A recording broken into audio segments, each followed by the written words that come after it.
ఆత్మ సహచరులు chapter 19. గ్రౌలీ Seabird బంగారు వర్ణం 8 అంకె మీద దిగటానికి సిద్ధమవ్వడం. లియోనారా చెప్పింది ప్రేమతో మార్గదర్శకం చేసుకోమనే. ఇది చాలా సులభం. నేను ఆమె చేతిని పట్టుకొని ఇద్దరము సంయుక్తంగా విమాన త్రాటిల్పై చేతులుంచాము. మేము కళ్ళు మూసుకుని మా హృదయాలను మరో ప్రపంచంలో ఉన్న మా ప్రత్యామ్నాయ రూపాలపై కేంద్రీకరించాము.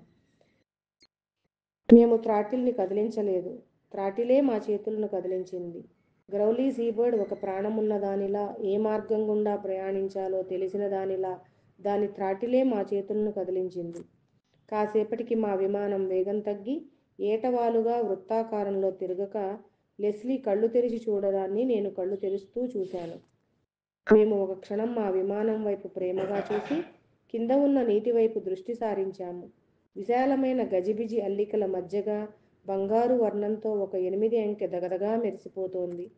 అవి లియోనారా శాంతి పట్టణానికి, భయంకర నగరానికి మధ్య ఇసుక గీతలో గీసిన 8 అంకెలాగా ఉంది.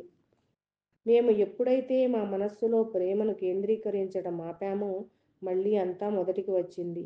గ్రౌలీ కూడా భాగస్వామి పాత్ర నుంచి సేవకుని పాత్రకు మారిపోయి మా సూచనల మేరకు ప్రయాణించడం మొదలెట్టింది. నేను విమానాన్ని కింద కనిపిస్తున్న 8 అంకె మీదుగా తిప్పుతూ అక్కడే విమానాన్ని ఆపటానికి సిద్ధమయ్యాను. విమాన వేగం క్రమంగా తగ్గి నీటిని విరజిమ్ముతూ ఆగిపోగా గజిబిజి అల్లికలు అదృశ్యమవగా మేము వేరొక గ్రౌలీ సీబర్డ్ విమానంలో లాస్ ఏంజల్స్పై విహరిస్తున్నాము. కానీ విమానాన్ని మేము నడపడం లేదు. మేము వెనక సీట్లో కూర్చున్న ఆత్మరూపాల స్థితిలో ఉన్నాము. ముందు సీట్లో మా ప్రత్యామ్నాయ రూపాలు విమానాన్ని నడుపుతూ శాంటా మోనికా విమానాశ్రయంలో దిగటానికి ట్రాన్స్పౌండర్ కోడ్ను సరిచూసుకుంటున్నారు. నా పక్కనే ఉన్న లెస్లీ నోటిపై చేయి వేసుకుని ఆశ్చర్యంతో చూడసాగింది.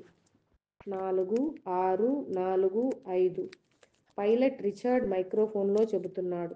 వారు మమ్మల్ని గమనించనే లేదు.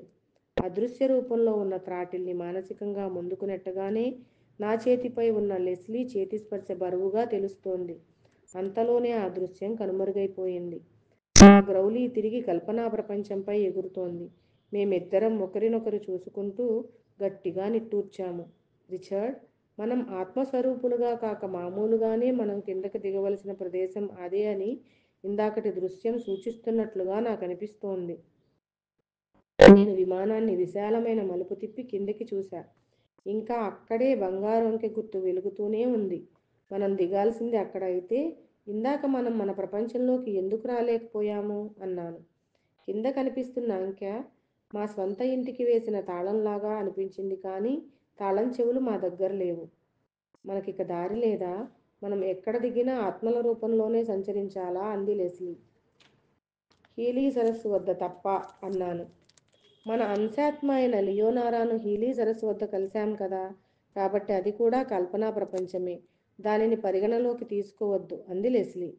విమాన ప్రమాదం జరిగినప్పుడు మనం సశరీరులుగానే ఉన్నాము. అప్పుడు నేను ఆత్మస్వరూపంలో ఉన్నాను. మీరు కూడా నన్ను చూడలేకపోయారు అంది లెస్లీ. ఆమె దీర్ఘమైన ఆలోచనలో పడి సంఘటనలన్నింటినీ సమకూర్చడానికి ప్రయత్నిస్తోంది. కాసేపు తర్వాత ఏదో స్ఫురించిందానిలా, అప్పుడు నిన్ను ఆత్మరూపంలో ఉండి గమనించడమే కాదు, విమాన ప్రమాదంలో నేను నిజంగానే చనిపోయానని నమ్మాను. నా ఆత్మరూపం కూడా నిజమేనని నమ్మాను. రిచీ, మీ ఊహ సరైందే. విమాన ప్రమాదమే మన సమస్యకు పరిష్కారం. ఆ ప్రమాదంలో నేను చనిపోయాను అంటే అది ఇక మన వాస్తవ జగత్తులోనే కదా సంభవం అంది. ఇలా మేము సంభాషణ మొదలుపెట్టగానే మా మనసులు ప్రేమ నుంచి వికేంద్రీకరణం చెంది ఆ వెంటనే మా ఎదురుగా ఉన్న 8 అంకె అదృశ్యం కాసాగింది. కానీ అది ఉన్న చోటు నా మనసులో నాటుకుపోయింది.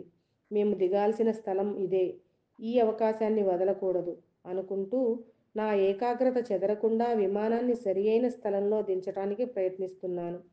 మన విమానం ఏ ప్రపంచంలో అయితే కూలిందో అది నీ వరకు నిజం.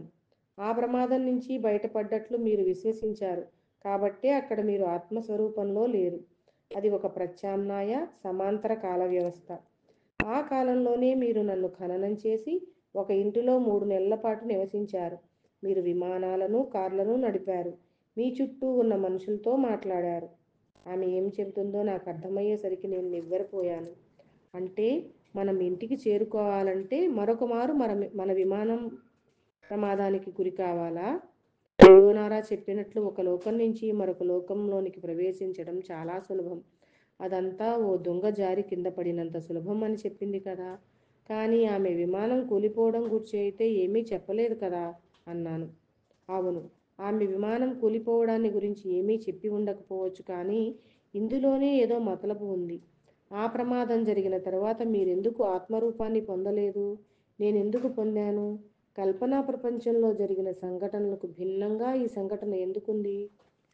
నేను బంగారు అంకె అదృశ్యమైన ప్రదేశాన్ని గుర్తుకు తెచ్చుకుంటూ విమానాన్ని వలయంగా తిప్పుతూ ఇక్కడ ఓ మారు ప్రయత్నిస్తే బాగుంటుంది అని అన్నాను. దేన్ని ప్రయత్నించాలి? ఎగురుతున్న విమానం నుంచి కిందికి దూకడాన్నా? సరిగ్గా చెప్పావు. దిగవలసిన ప్రాంతం మీదే దృష్టిని కేంద్రీకరిస్తూ ఇక దిగవలసిన సమయం ఆసన్నమైంది. విమానం నీటి ఉపరితలాన్ని తాకగానే తలుపులు తెరిచి బయటకు దూకుదాం అన్నాను. ఓరి దేవుడా, అది ఎంత ప్రమాదకరం! అరిచింది లెస్లీ. ఈ కల్పనా ప్రపంచం అనేది రూపకాలంకారంలాగా ఒక సాదృశ్యం మాత్రమే. ఈ సాదృశ్యమే మనకు వాస్తవంగా వ్యక్తమవుతుంది. ఏ స్థల కాల విస్తృతిలోనైనా మనం భాగస్వామ్యం కావాలంటే దానిని మనం చాలా తీవ్రంగా పరిగణించి మనకు మనం అందులోనే తాదాత్మ్యం చెందాలి. లియోనారా ఏం చెప్పింది? కల్పనా ప్రపంచంపై ఎగరడం అనేది మన ప్రమేయం లేకుండా జరగదనే కదా. మనం తిరిగి మన ప్రపంచాన్ని చేరడం ఒక కొయ్య దొంగ జారిపడటం లాంటిదనేగా ఆమె అంది. అంటే మనం మన ఇంటికి ఎలా చేరాలో ఆమె ఇదివరకే చెప్పింది. మన గ్రౌలీనే మనకు కొయ్య దొంగ అన్నాను. లేదు, నేను అలా దూకలేను చెప్పింది లెస్లీ. ఏమీ కాదు, విమానం వేగం బాగా తగ్గిన తరువాతే విమానాన్ని కూల్చడానికి బదులు మనమే అందులోంచి బయట దూకేస్తున్నాము అంటూ విమానాన్ని కిందకి దింపసాగాను. సరే, మీరెక్కడ దూకితే నేను అక్కడే దూకుతాను. కానీ ఒకసారి దూకిన తర్వాత ఎందుకు ఇలా చేశామని చింతించకూడదు, సరేనా? నేను విమానాన్ని దించాల్సిన ప్రదేశాన్ని తదేకంగా చూస్తూ మొదట సీటు బెల్ట్ విప్పేయాలి, తరువాత కాక్పిట్ పై ఉన్న గాజు తలుపును వెనక్కి నెట్టాలి, సరేనా అన్నాను. సరే అంటూ నేను చెప్పినట్లు చేసింది. గాజు తలుపును వెనక్కి నెట్టిన వెంటనే హోరున వీస్తున్న గాలి మా ముఖాలను తాకగా నోరు ఎండిపోయినట్లయింది. ఆమె నా వైపు ఒరిగి నేను సిద్ధం అంది. Thank you.